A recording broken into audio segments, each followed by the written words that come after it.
Probably be about the nicest finish I've ever gotten just on spreading mud. It's a battle scar. A stupidity scar.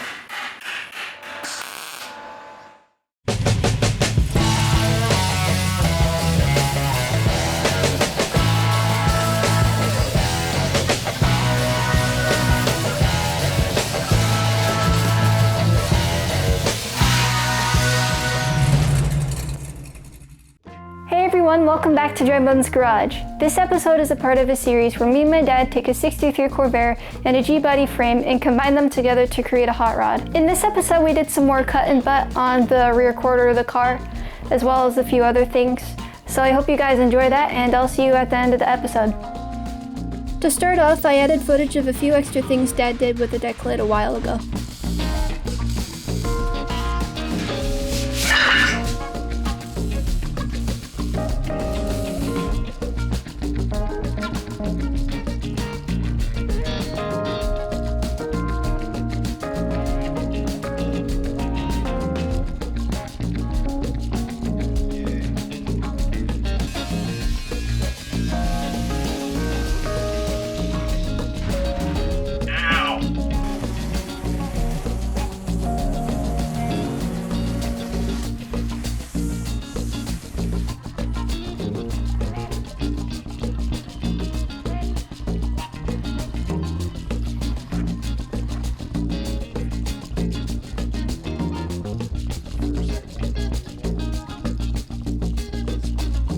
Why'd you put epoxy in there? Thin it down a little bit. Internet says you can, so I figured we'd give it a try.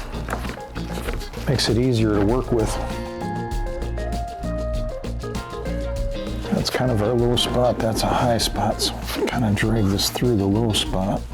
Now this is an old busted drywall paddle, but it's a little wider than anything I've got. I saw this done on the internet too. So one guy had a 3-footer, it looked like. I was like, man, if you want to get smooth mud, that sure looked like the way to do it.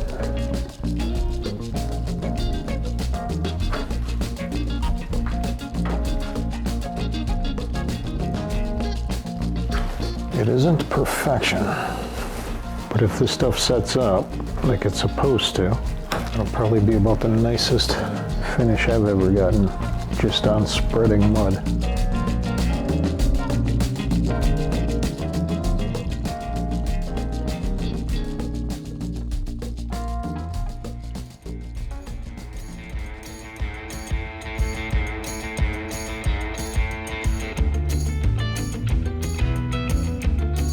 Okay, so this morning we've done a bit of cleaning, and this is all the parts that we're gonna be using on the car in the future. Special shout out to my grandpa for getting us this. I'm not sure what it's called. Do you know what it's called, Dad? Yeah, that's your hydraulic clutch setup. Well, in the background, while we've been working on the sheet metal and trying to actually turn 2 pieces of garbage into a car, I've been collecting this stuff. Mostly this is suspension and brake. Got a few other odds and ends, got exhaust laying around here someplace. Hopefully we've got 90% of what we need to make the car functional mechanically speaking, and electronically. That's going to be a little bit of hunt and poke through the pieces we have and then trying to make the modern bits communicate with the old bits through a new harness, and then wire up everything that we don't actually have.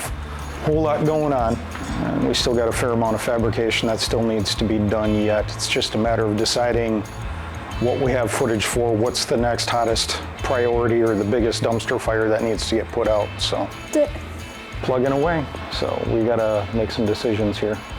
Sit down, talk about it, and then start hitting it. Here we're clearancing the inner wheel well for the clutch master cylinder.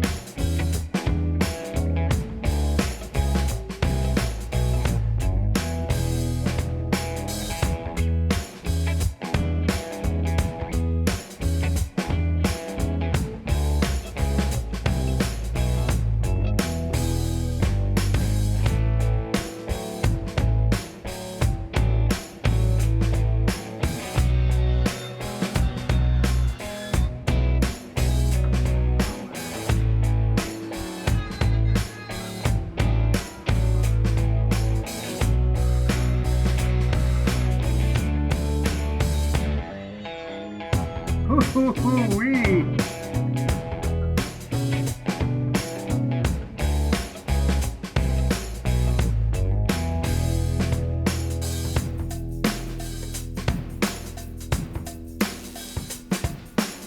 Here he's welding in a backer for the clutch master interface with the G-body firewall, which isn't really known to be able to support the clutch on its own. Later on, I made a patch for a rusty part of the rain channel. I don't know how far I can go. What if I just play it safe? That, like there, yeah. Yeah, but, yeah. Ta-da! Huzzah! I miss that smell. Been a while since I worked with metal.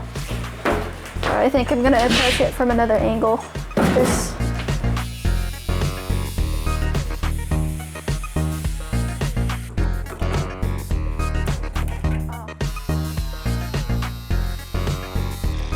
Little piece at a time. Lord, please don't let me fall. Please.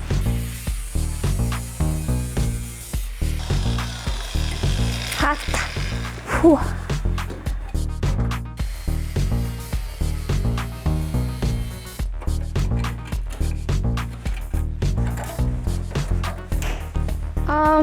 Apparently I cut too far. Actually, no, you didn't, because you found rust that we didn't know we had. So, no big loss. We just got to fix that now too. So, it is what it is. Moving on.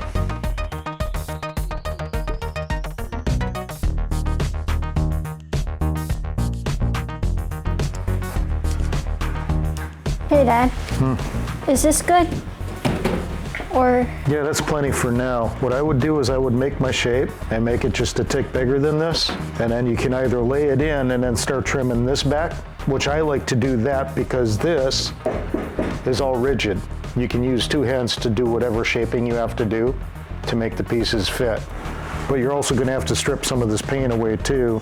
You know, minimize it, just take it back as little as you can so we can get a clean break, and then whatever burns off, we'll blend out from there and, you know, do what we have to do. All right.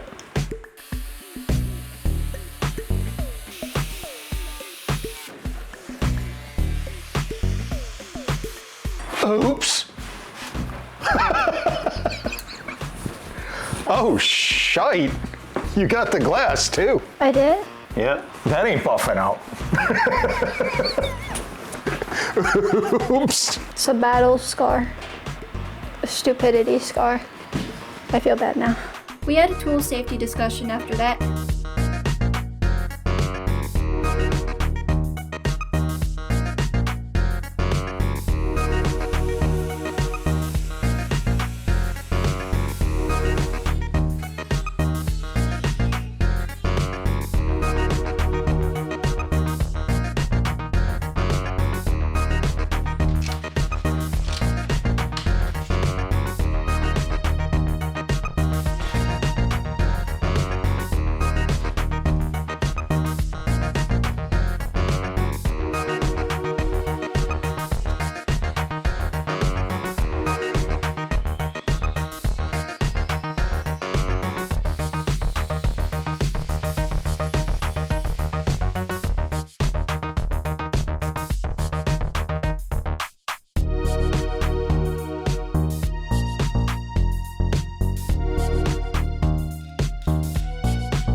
Oh. Too big. It's not good. Not good. Not good, not good, not good. So what we can do is a couple different things. What I would be inclined to do is, now that we've got this fit, and this is probably the way I would have done it, is come in for this 90 here, and then get this profile right, scribe that. What? Pointy end goes into the other man. Scribe. Okay, something pointy. Get that tucked in there.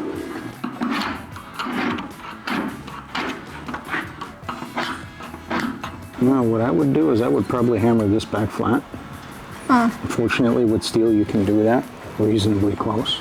And then I would bend here. And then I would keep all that excess material until I was pretty certain I had this fitting just so. You know what I'm saying? Actually, on this side, you can go, you don't have to be dead on the line. You want to be right on top of it and even, but not on it, because this has got to set down the thickness of that sheet metal. So you want to give yourself that same amount of room here, or very close to it. But down in here, it ain't going to matter so much. We're going to want to be as close to dead on as we can here. And then if we've got to make something up, it's a whole lot easier down inside this cavity, right, to fix, fiddle, or just make it go away if we have to. But try to get it as close as you can, okay? Okay. So take that bend, hammer it out, re-bend it, get that thing sitting in here so it's fitting pretty nice and even. As long as it's a dead match from here to here, it should be a dead match once it lays in. So that's what you're shooting for, is to get it to lay evenly to the body. And then we can actually start trimming and fitting and making it actually fit into the car. Okay? We ended up having to hammer out and rebend this piece a lot. He took a lot of the bends out using this thing. Now, that'll work the rest of that kink out, okay? And then go back and bend at this line. Work this. Okay, you see how that's kind of got that little ridge in there? All I did was straighten that piece out, all right? Now it needs to be body worked a little bit so it gets nice and flat. All right, once you've got that, you've got your scribed line. Take that scribed line over to the brake and bend that so it lays back down again, keeping all the rest of this material, okay? Once this is actually fitting in the car to the body, nice and flat and even, then we'll start actually working on fitting it into the shell rather than just up to. Do you understand what I'm saying? A little bit. We're trimming it to fit at that point in time. Either metal off of this or metal off of that. I've gotten to the point where I prefer to make my patch and then feddle out of the car, because the car is not going to move. I have two hands on whatever tool I'm using, so I have more control. And a little bit more out of the car isn't going to make a lick of difference between this patch and the sheet metal that's on the car, right? So that's the way that I've taken to doing it. Other people might have different ideas and preferences. I think your job tends to fit whatever piece he's, at least last time I got to watch him work, he would actually fit the piece to the car. But I've kind of gone the other way because of that fact that I can control the tool better if I'm got it sitting right there and I'm kind of working the immovable piece rather than the one that wants to bounce around. So that's just my preference, and one of the differences. That might be why he's a better bodyman than I'll ever be, but it is what it is.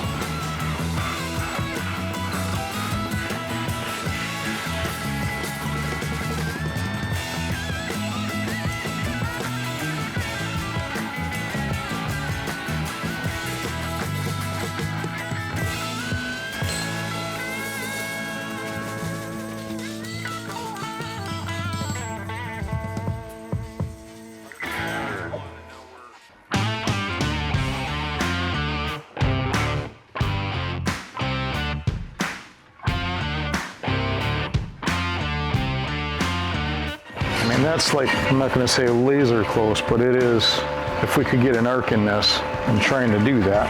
I doubt this is going to work, but we're going to try it.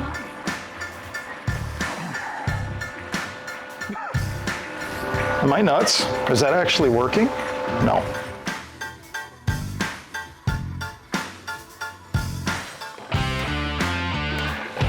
That's more than I wanted. Why did that side go so readily? Looks a little better.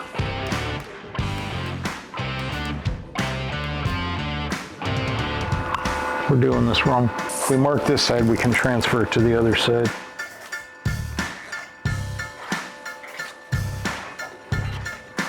At least we should be able to, I think.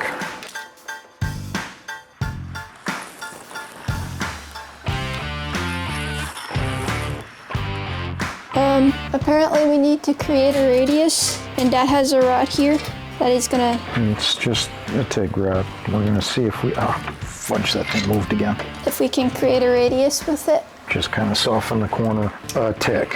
Hold that dead still. Okay. The rod like that? No. The panel. That's where we want it, right? So let's get this TIG rod in here. I saw it move. How much did it move? Tell you what, feed that rod in there. We need the rod sitting right on that line, basically, right? Where this finger comes down and touches the metal. Okay, that rod needs to go in right where that tape is, or ends. Hold on. This is gonna be a pita. Let's do it over here. How's it look? Like it's ready to kick out. All right, let's give it a shot, see what happens here.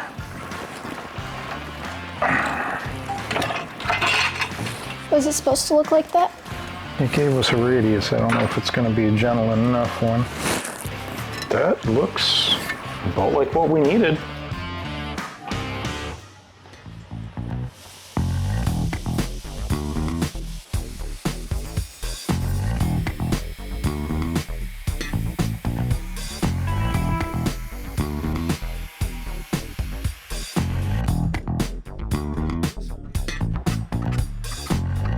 I was thinking it was too long, but I was confused. You want it too long. Always make your piece bigger than you need to. Yeah, but then it doesn't fit. Now the thing you need to remember is metal moves. Every time you put heat to it, it wiggles. And as you're cutting and you're shaping, things are moving and changing, right? So build the piece to fit, then start shaping it. Get close, you know, don't take a foot more than you need, but an inch, maybe 2, depending on how radical your shapes are. Add a little extra material, give yourself room to move, room to breathe, so you don't have to be dead on the first time. Just get the shape that you need, and then start making it fit the hole. You know what I'm saying?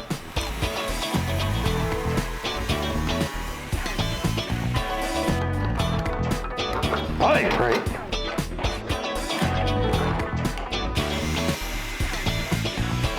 Wow, that looks excessively big. What happened there? That's more than a piece of sheet metal thick. That turn should have been right at the beginning of the radius. That's a fail. That said, I think we can dolly, you know, hammer and dolly that.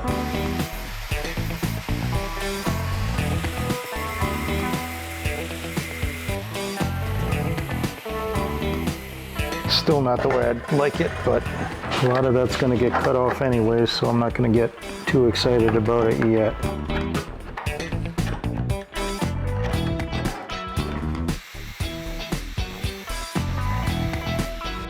See how much better that's fitting now? And now this fits in too, right? Now we don't have any more room to be cutting anything down there, okay? But we know we've got good coverage of this patch we needed to make. So now we can come in and we can just trim this piece out, right?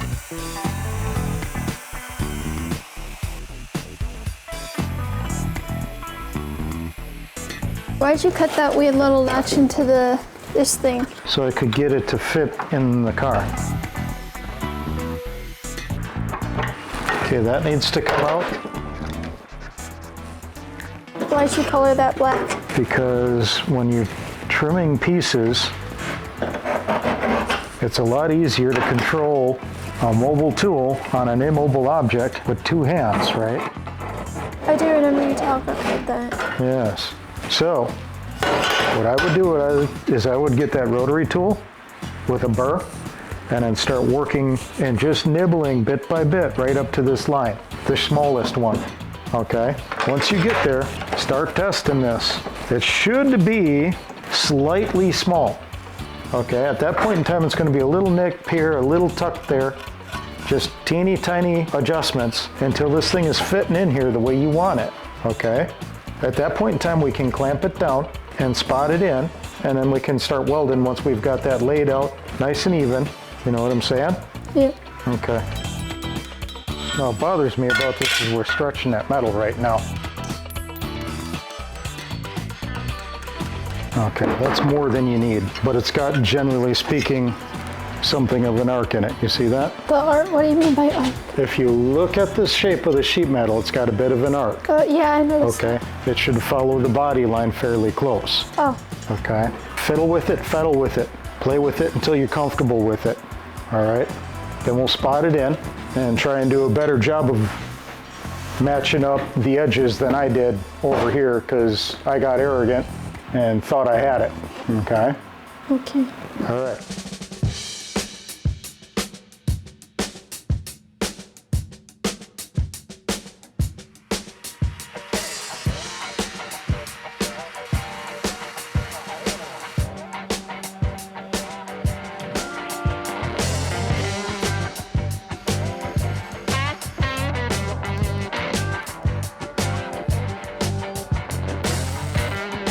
What's the pokey thing for? Trying to make sure this one stays even with the body, unlike that one. Oh.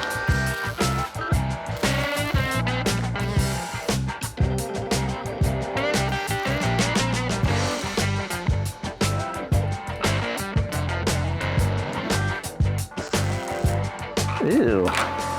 That was all worse off than I thought it was.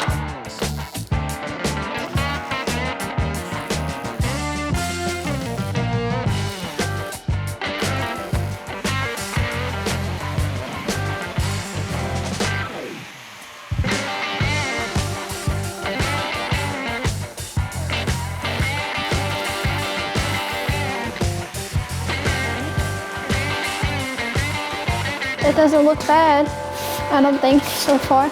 This is a tick low.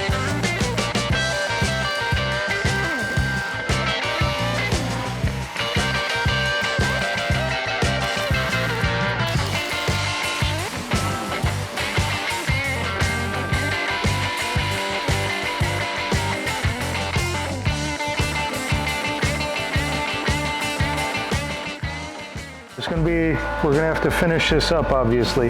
There's gonna be some hammer and dolly work, but I think that's where we can cut it. Is it just me, or does that look a little better than the one you did on that side? It looks a lot better than the one I did on that side. This is what I do with my spare time on YouTube. I watch people that know more than I do. Was that the trick that you found, the making one of it level? And then going through, doing your spots, grind them back, come back, do more spots, grind them back. So only do a few spots at a time? Do a few, get the thing anchored in, you know, get your levels right, spot in, blemish them back, come back, repeat the process. Making sure everything is nice and even, hit them again. Yeah. Take them back down, do it again. By that point in time, you should be dealing with really teeny tiny gaps, and then you can just, but I didn't want to overheat the panel and get it all warped up like I did that side, so I was trying to do it a little slower. This guy bothers me, and I don't know why. I can see him, and it almost looks like there's a crack there. When we come back to this, I'll probably want to do something with that. Well, there you go, kiddo. We did cutting, but we did the butt. Huzzah. Huzzah. So, yeah. Well, that's all, folks. I hope you guys enjoyed. We ended up refining that area a bit more, but because of time constraints, I didn't put it in this episode. You might see it in a future episode. But other than that, if you enjoyed what we're doing, please give us a like on YouTube. And if you want to see more of what we're going to be doing with this car, please consider subscribing. We appreciate that and also enjoy looking at your comments. I hope you guys have a good day and a good rest of your week, and I'll see you in the next episode. Bye!